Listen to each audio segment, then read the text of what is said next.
I'm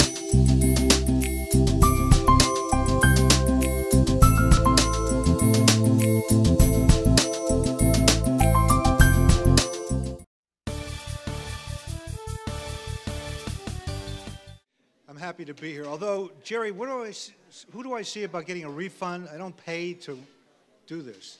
I should get paid. Jerry's not even paying attention. Anyway, I am happy to be able to do this. I feel like I'm among friends, so it's okay. Not a big deal. They gave me at the last second some things to do, so let's get to it. First thing I want to do is to introduce someone that I've known almost since the very first time that I've been on the radio here in Philadelphia.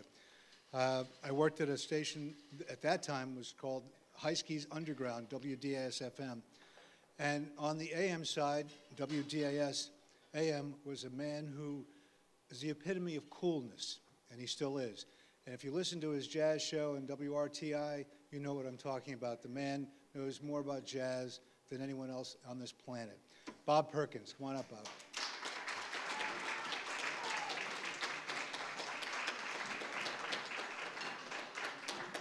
He's so cool, he doesn't even want to walk up here.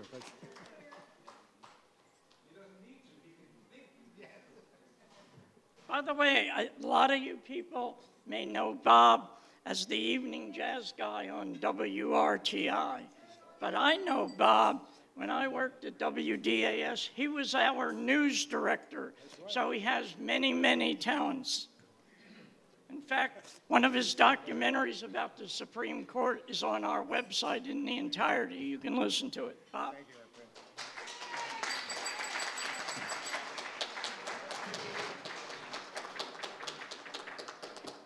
Thank you much, Jerry. We go back a long ways. Well, let's see, where did it all begin?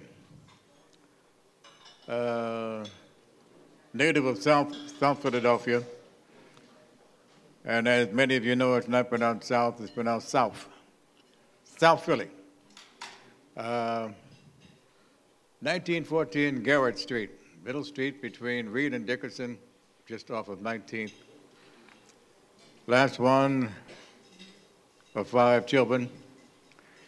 The one next to me was 9 years my senior. Mom and Dad Perkins thought they were finished. They did all their damage in the 20s, and here I come at 35 years of age. Surprise, surprise. A very loving family, though.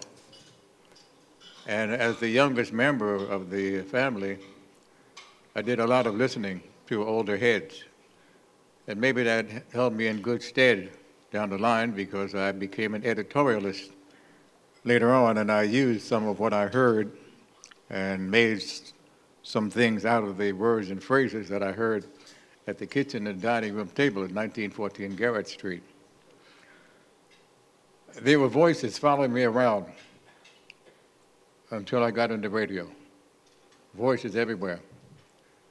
As they mentioned at the kitchen and dining room table, there were voices. Being the younger one, I had no voice. I was a good listener, though. I guess one of the few attributes I have, been a good listener. My dad fell ill at a very early age, before he became 40. He had arthritis, very bad, very, very bad. Could no longer work. His only outlet for relief from the pain of arthritis was radio. They didn't know what to do with that particular disease back then. Aspirin, some experimental drugs, and his tongue was purple from taking all kind of experimental stuff trying to relieve the pain. And as I mentioned, his only outlet was his very strong Camel cigarettes and the radio. So here again, the voices in my ear. Many of you don't go back maybe as far as I do, and you may remember the name Mr. Facenda, one of my mentors, unofficial mentors. Eric Severide, Richard C. Hotelet, a fellow named Edward R. Murrow, and his broadcast from overseas during WW2. So the voices. I had a friend. He lived down the block. My parents worked before my dad became ill. And my parents shipped me down to my friend's house where he had a grandmother named Miss Smith. I never knew her first name, but we young ones never called elders by the first name anyway, so she was just Mrs. Smith. Mrs. Smith had a rocker, and she rocked back and forth, and she listened to soap operas all day. From the time they came on, I don't know, 11 o'clock, all the way to around 4 o'clock. John's Other Wife, Life Can Be Beautiful, Oxidol's Own Ma Perkins. Yeah? Strike a chord? Again, the voices. And all they had in those days, they're sophisticated now, you know, they have beat streams and everything, but then they only had an organ. That organ was the background music. And that was everything. 15 minutes. And they were Lux soap, Camay, and all those soap, you know, I guess that's why they call them soap operas, you know. And instead of playing with my friend, for some reason, I would sit with her as she rocked, and I would sit on the floor, and we would listen until my folks came home, and she could ship me back home to these soap operas. I listened during the afternoon when they let us off for lunch, and I went back. When I came back at 3:30, when I got up, there was a few more soaps on. So here again, fascinated by the voices. I had a sister whose boyfriend was in the service. This was on WW2. I was 8, 9. She didn't want to go out with other guys, so I was her escort downtown to First Run Films. And here again, the voices. Clark Gable, Gregory Peck, all the male film heroes, you know. The ladies were enamored of the looks of the men, but I was, you know, fascinated by the voices and all the things that, you know, were going on the silver screen. So the voices again. I had a lovely woman who was my godmother who lived next door. Lady came up from the South. Magnificent cook. I got a birthday cake every year till I was about 14 or 15 years old. And she would take me to Baptist churches. An African-American Baptist church is rock. Rock. I'm fascinated by the music, but more fascinated by the preacher, who would take a piece of text, a phrase, and elongate it, and peripatetically walk around and expand on it for a half hour. And I was wondering how he did that. Where is it written? On his cuff? Ceiling? What? But the voices banging in my ear. And I knew I wanted to be in this racket, but I didn't know how. I was needed at home, because I mentioned my dad was very ill, and it was just me and Ma Perkins. So I couldn't go far afield, even to a little station somewhere in the boonies, and get a job and work out all the mistakes and try to get into the big time. So I had no idea how I would get into radio after listening to these great voices and wanting to be a part of it. Well, I moved to Detroit, where my two brothers had moved before me and were doing great. And in those days, Detroit was the land of milk and honey.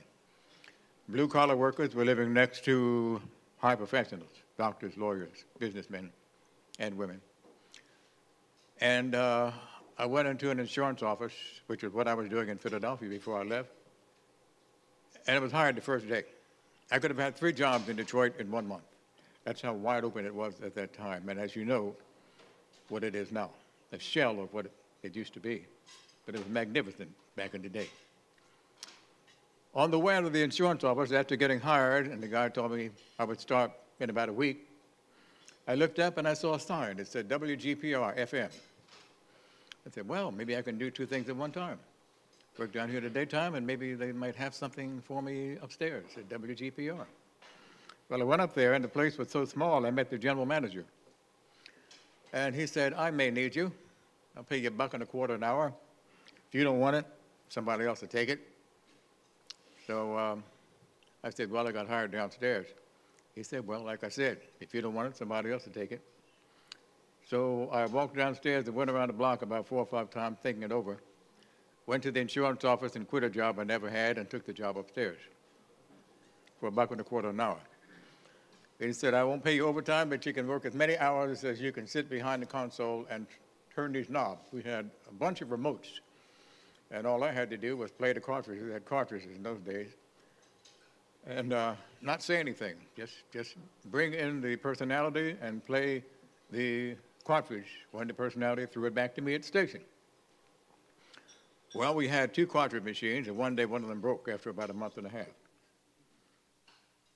And I called the general manager and said, one of the cartridge machines broke. He said, well, there's a copybook there. You read one and play one.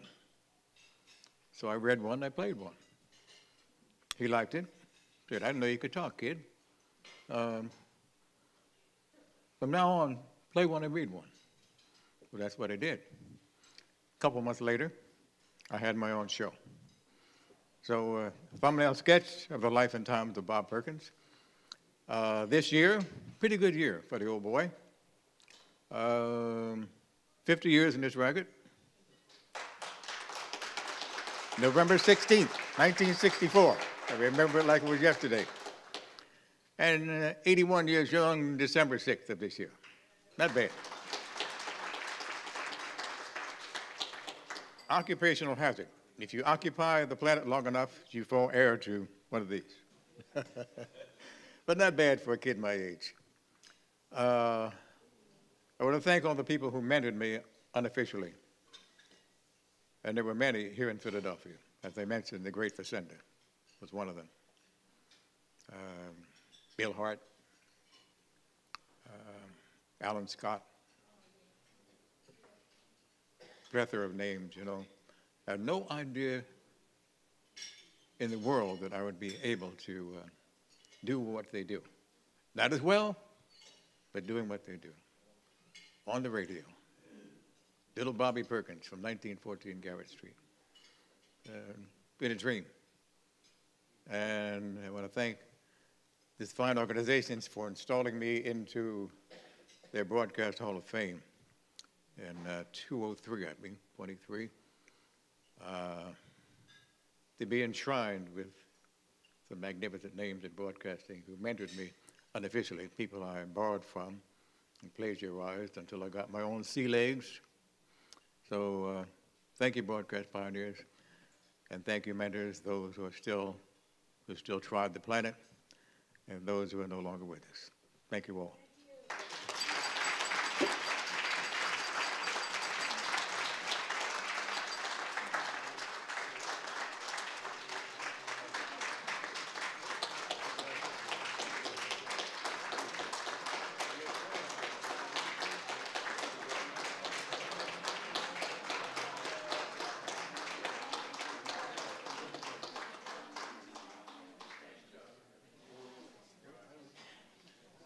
We're still waiting for Dom Giordano. This is sort of like live TV. When I was at HYY, Ed Cunningham was doing a live feed to the network. And we had a famous chef, and he was tied up in traffic in Center City. And literally, Ed and I were at the back door carrying the chef's stuff up. And we went into the air studio just as Ed got the cue, and here's the frame.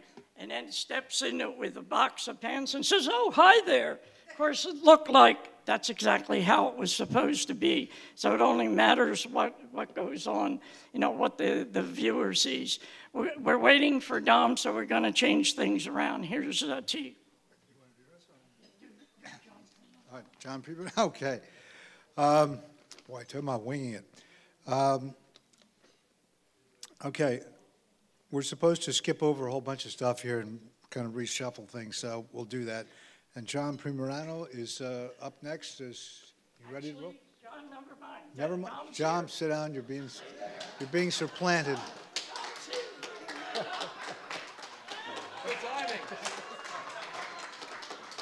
You know, you were just talking about the chef walking in at the. Just like the chef on WHYY. Yeah, exactly the same. Anyway, all right, so back to the original format, whatever that was.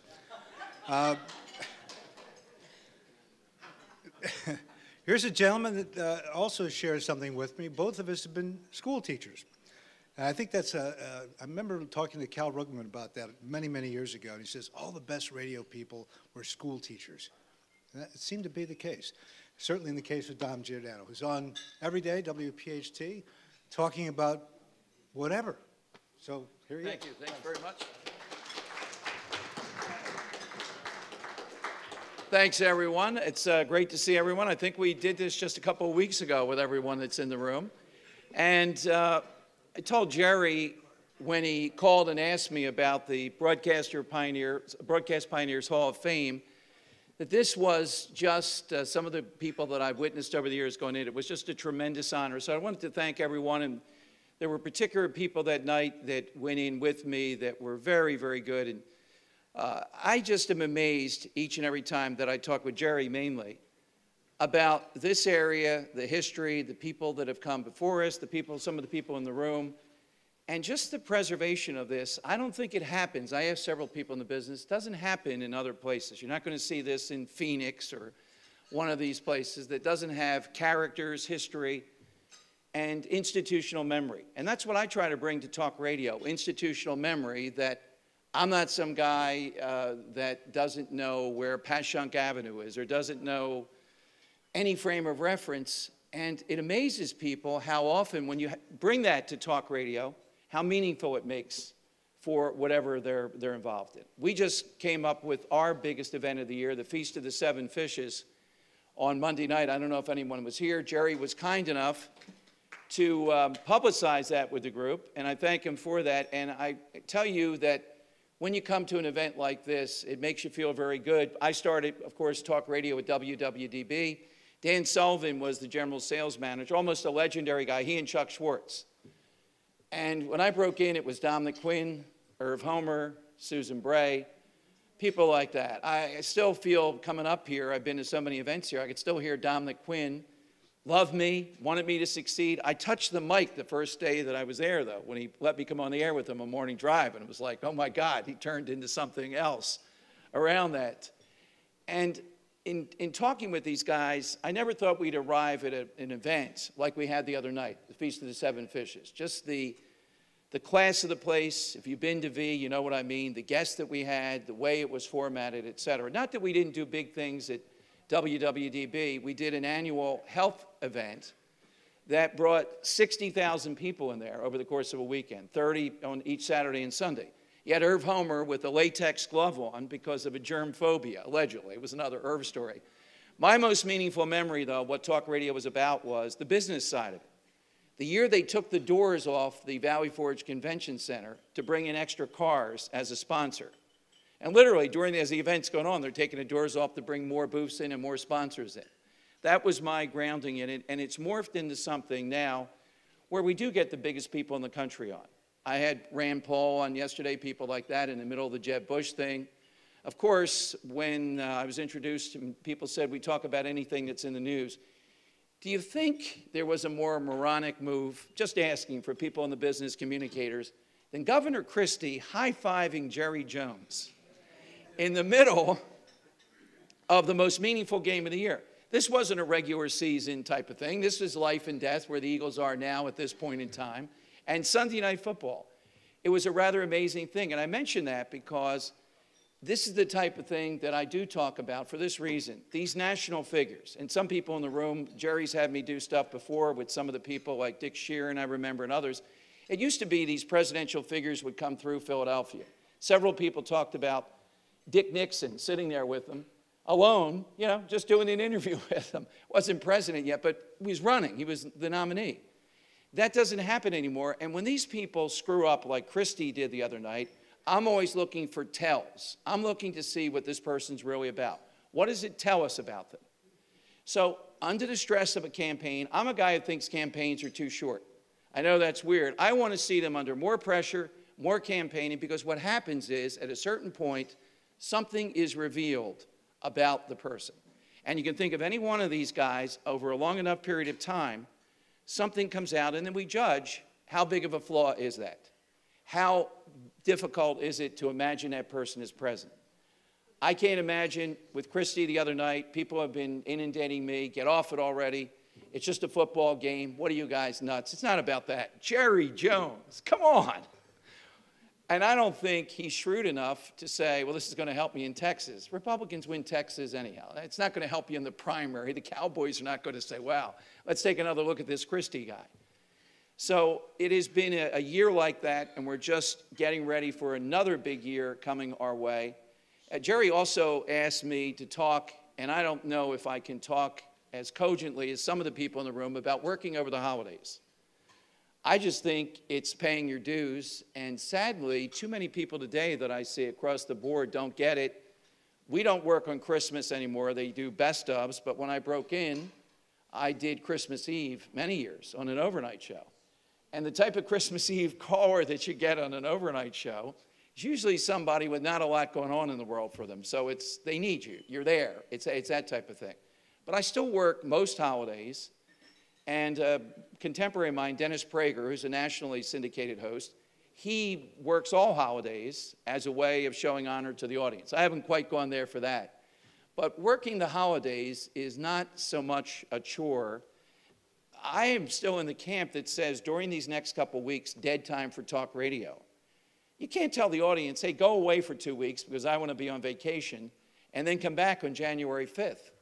I never believed that it works that way, that these are our willing servants to come back when we tell them to come back. So I'll be on most of these days, and I think a lot of people in the room, you all have had experiences. In fact, who is it, Blavitt, that tells the story, whether apocryphal or not, there was a snowstorm, and he got over to the Venus Lounge and played a certain type of music, and the rest is history. Those things may be strange, but I do believe that program directors and others see people who are waiting to seize that moment by willing to do anything to break in, to establish themselves, and reestablish themselves.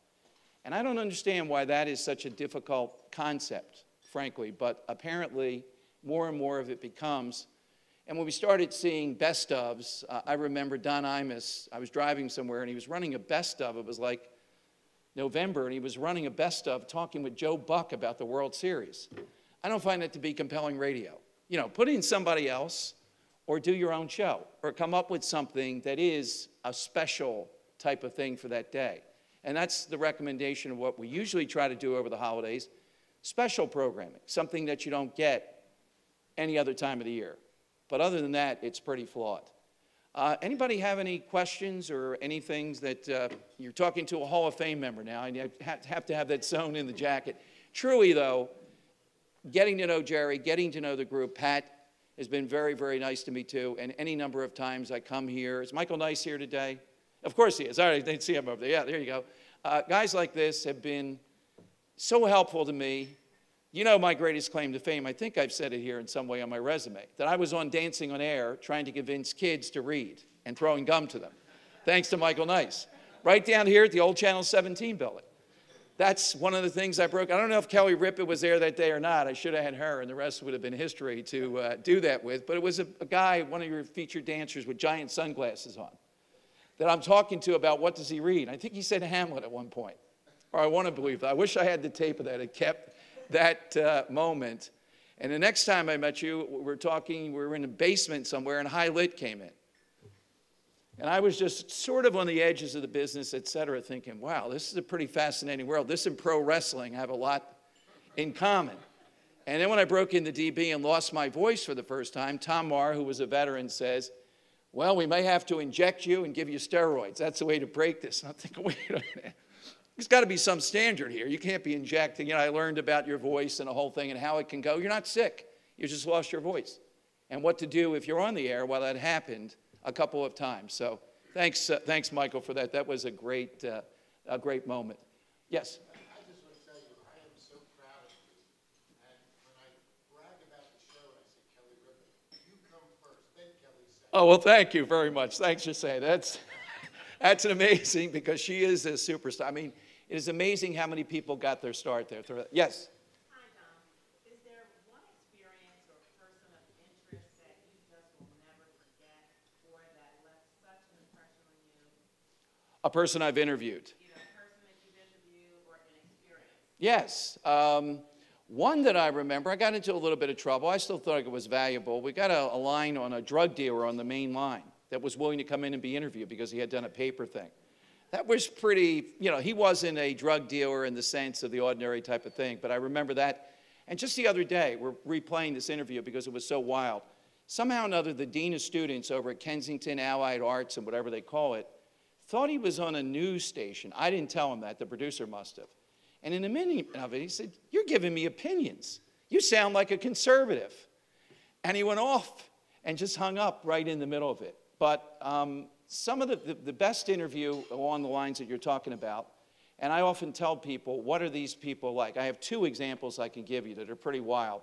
One is I got to interview Quentin Tarantino. Again, it was a mistake, and I'm all these lists and whatever. You know, conservative talk radio station stuff. I try to talk about things like that. Couldn't have been a nicer guy, and started talking movies and forgot about it. 2 weeks ago, I do a weekly remote at Andy's Diner, one in Trevose, one in Conshohocken. They're great diners, nice places. We had Jane Seymour there with us. They call because I'm on a list and knew this person, and they said, "We want to come in studio. She has her artwork here. We want to do that type of thing." And I said, "Fine. It's going to be at Andy's Diner in Trevose." And I thought, what are the odds of Jane Seymour walking into Andy's Diner? She came without an entourage, and we have photos of her, of this maniac guy getting her to sign a hockey stick. Why he needed Jane Seymour's signature on a hockey stick, we're still trying to. But I live for things like this in talk radio rather than just I've interviewed the president, et cetera. The most meaningful interview that had impact, two that I'll tell you, now that you triggered this. One, I interviewed Donald Rumsfeld, and he was low on the marquee 5 days before the election of 2004. I was friendly with the Democrats. I had Terry McAuliffe, who was their chief guy. I had Karl Rove following him. I had Cher from her Malibu estate pitching for the Democrats. And she said she was for the little guy. And I said, "Where are you calling us from?" "My Malibu estate," she said. And then I had Rumsfeld. Rumsfeld apparently had not done an interview for 6 months. So I'm thinking, uh-oh. What did Rumsfeld say? This is going to cost the election. I'm telling the producer, "Where's the tape? We're going to burn it. That's against the FCC. I don't care. There'll be less punishment for that." All it was is he hadn't done an interview. So all around the country, they're running my interview with Rumsfeld with my name, and it was an innocuous interview. It was about the election. The other one, though, the meaningful one, this is during the 2000 thing with Bush Cheney, and everything was going back and forth with who was going to win in Florida, et cetera. If you remember, Cheney was taken to the hospital, had to have a stent put in. We didn't know the extent of how bad his heart was. So we get Cheney on the phone, because I was pretty tight with him at that point. He goes, "Yeah, Dom, I just got off the treadmill, did about 30 minutes, going to the hospital." You hear all his people in the back, "Let's go now, Mr. Vice President," or whatever they were calling him then. "I just have to have a stent put in, no big deal." And I'm hooked in, CNN's hooked in, ABC, et cetera. Here's Dick Cheney trying to tell me he just got off a treadmill. Come on. And that he's headed to the hospital. You're having a stent put in. We do this every day. What's the big deal? You know, everybody's heart. Come on, let's go get a stent today. Let's have some fun. Nothing to do. That was a very meaningful. The most meaningful or interesting moment in talk radio was this, though. I got to fill in for Bill O'Reilly a lot when he was doing the radio show. And O'Reilly is a loyal guy. I mean, if you win him over, he's a tremendous guy. I've seen evidence of that. But he's brutal, you can imagine. You've heard the stories. He's 6'6". He's intimidating beyond anybody.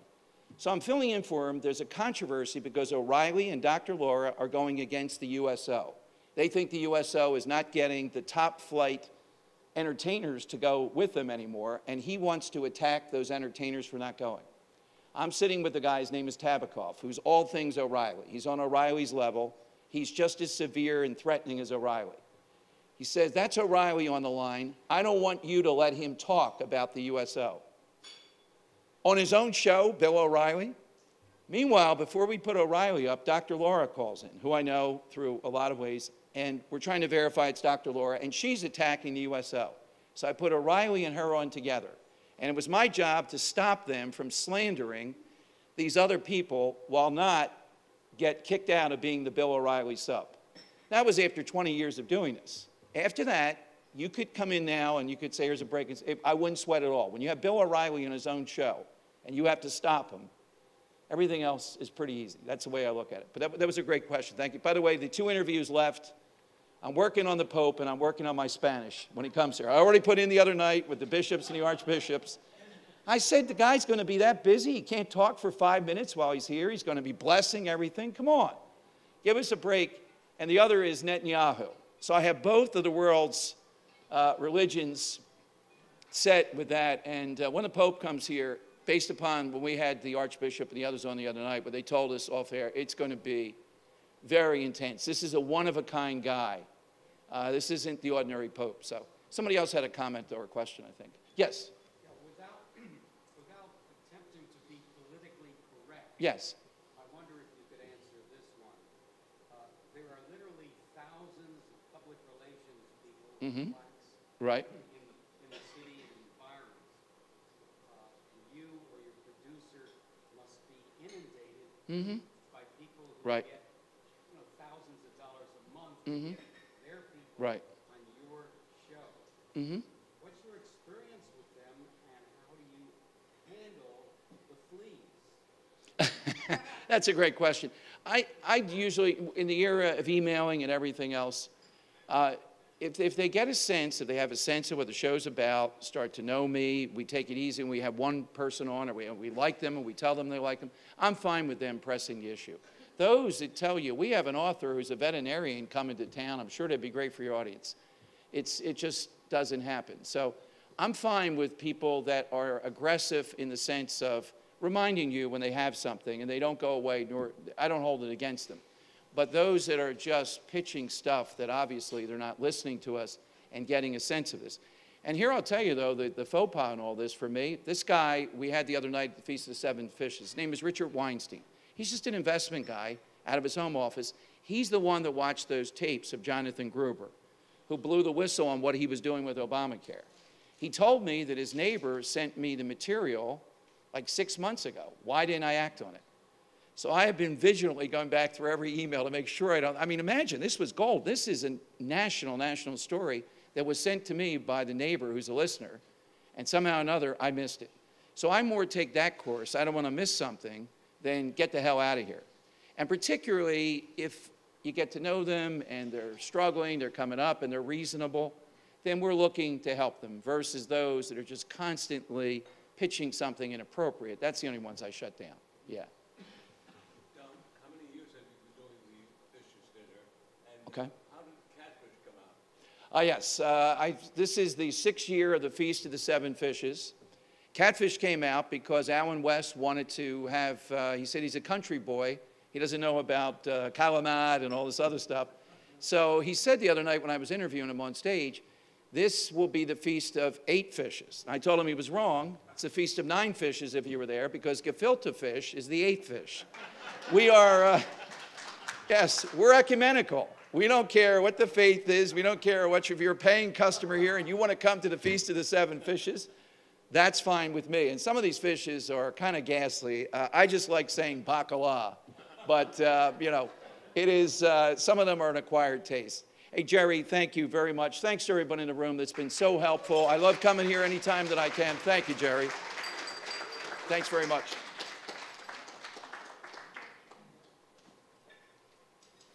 Earlier on, Don was talking about his start on Dancing on Air. There was a show that I'm sure you're aware of that preceded that called American Bandstand. And this next gentleman got his start on that. And when I got my very first start here in Philadelphia radio, this man was on the same station already. And he was very, very kind to me, even though I didn't really know what I was doing, to be honest with you. But I always have been indebted to that. So without further ado, is Giant Gene Arnold. Thank you.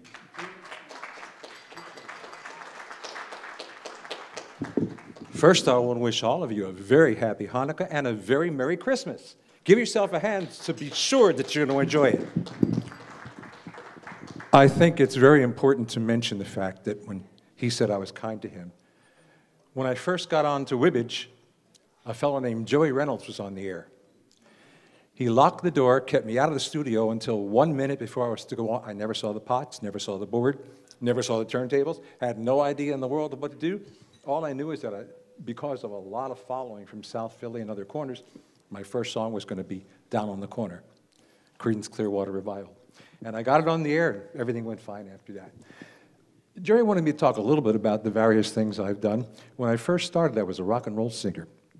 Rick Roman was my name, and Dick Clark is the one that named me that as a singer. And what happened was my manager probably didn't pay the right money or do the right thing. We never really got to where we wanted to be. But I did go out on the road. I did tour. I was Rick Roman for quite a few years. Did a few things, did films, this and that. And eventually came back to Philly, where my mother, after I had just been in this movie in Florida and dated Joanna Crawford, Joan's daughter, said, I met a girl. You gotta meet her. You're gonna love her. I said, what, Mom? Come on. Well, I called her, and we've been together for 53 years or more. I knew it right away, the very first day I met her. She was a singer, a dancer, and entertainer. And as a matter of fact, the very first time I called her, she wasn't home yet because she was out doing a show. So at some point in time, we hit it off. We were having a baby, and I was a partner in a record company called Sandy Worldwide. My partner, and I have to excuse me because I do have a cold, my partner found this group that he thought was really awesome. And I had been writing a lot of songs. I had been writing for Cameo Parkway blind with one of those work-for-hire deals and taking the money for a lot of the songs you know every word to. And I also produced records for them under my own name. But at any rate of the game, I had a song that I really thought was going to be the perfect song for Danny and the Juniors. Terry's vocal coach had always been Artie Singer, and Artie was also their mentor. So to finish that out real quick, it never got to Danny and the Juniors, who are friends and members here, because when he introduced me to the Tridells, they were it. They had the perfect look, perfect harmony, everything for that group. So we did Land of Love, and I'd like to take you on a quick tour of the Land of Love that we've had together for the last 50-some years. First, the Tridells were the right group for that song. The song became hit-bound, and they did a lot of record hops for High Lit. And when I was singing as Rick Roman, I did record hops for a guy named Ron Joseph. That's going to come around in a quick circle, as they did record hops with him as well. We took them out on tour, and one of their best experiences was we were in Detroit, and a young group named Levi and the Four Tops was going to sing on that show, and they came up to Mike and told him how lucky they are to be on a tour and have a record company. Well, when they played Baby, I Need Your Lovin' over the 50,000-watt speakers, I don't quite know how Mike and the Tridells felt, Mark and Larry. But they came out after it anyway, and they blew that crowd away, proving that they were true champions. We came back to Philly, I had our baby, and I didn't want anything to do with the business at that time. So I did not call the office or anything. I had no idea that my partner had absconded with all the files, the master records, which he later sold to other companies, and any way to contact these guys, the Tridells, or any of my other groups. There was no Google, and there was no way to do things at that time. So that was the end of that. My wife did not think that I should go out and do this jazz anymore as Rick Roman. So I decided to do voiceovers, which I had done before for the city of Philadelphia and many other people. And the name I came up with was my own name, Gene Arnold. And I started that. And an interesting thing, there's so much you don't know about me, but I'll cut it short. I helped found companies that started the in-store broadcasting networks. Imagine working in a store when they announced that John Lennon has died on your FM radio. The stores went quiet, the malls went quiet, and that was death. So we started doing our own special music and in-store broadcasting, and later he sold that company to Muzak for, I don't know how to count up that high at this point. But at any rate of the game, Gene Arnold became interested in marketing. I saw through the various eyes I did in advertising that, hey, we can do this. Well, Gene Arnold and Company, an advertising company that you probably never heard of, created over $1 billion in sales for companies worldwide for our clients. One of our clients Oh, I skipped one part that I wanted to mention because he was here in the room. I'm not talking about those that are not today. Doing the progressive rock that I was doing, I accidentally forgot my records one day, and I had to play records that were in the station. And that's where T was at the time. And they were horrible records, according to RJ and everybody else. They were progressive rock. I didn't have anything to play, so I stayed on the idea of, hey, can't find my records, let's try this new music. I know publishers, there were big labels, big publishers, and the groups were such as Jefferson Airplane, The Doors, 13th Floor Conspiracy, and the phones lit up. They went crazy, except for one person, Ron Joseph. RJ, he hated it. But I stayed with it and did Giant Gene's Electric Scene.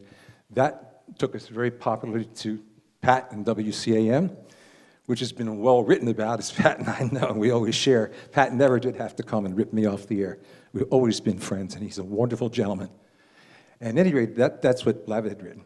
But anyway, I progressed through a long time, was deeply involved with progressive rock, got to MC because of my sponsorship with Electric Factory. Almost every great rock group from Jimi Hendrix, The Doors, The Stones on down. She, as a matter of fact, had to hold the Southern Comfort bottle for Miss Janis Joplin. She went on to perform, and we were backstage first before I introduced them. I introduced them all at the Spectrum, Hendrix quite a few times. Oh, that was Roger of The Who swinging his mic around, so close to her. So cutting to the chase, I started to do a column for the Philadelphia Daily News for progressive rock and for rock music.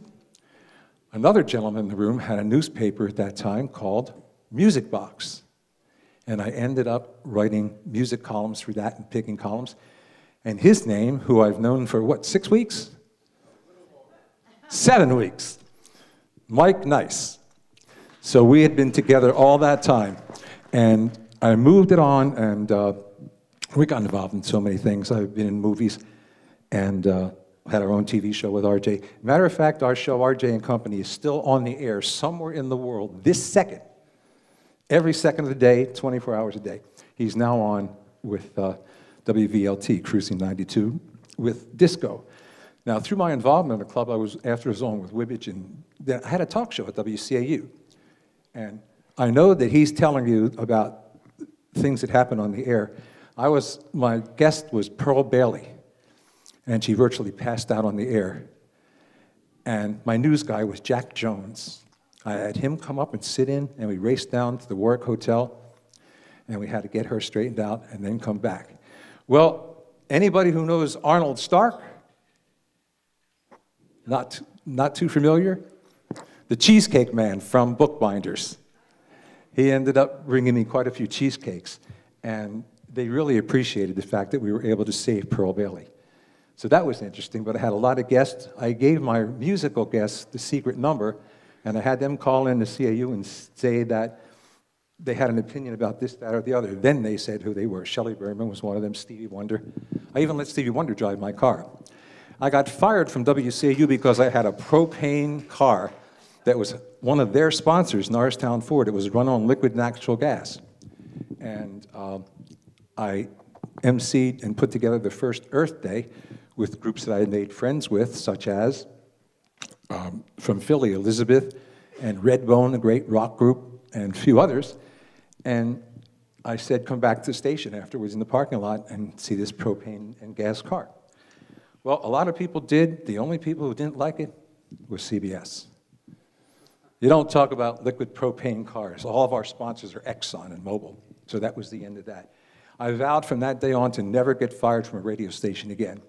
Tara and I started an ad agency, and as I said, we ended up creating over $1 billion in sales for a lot of businesses.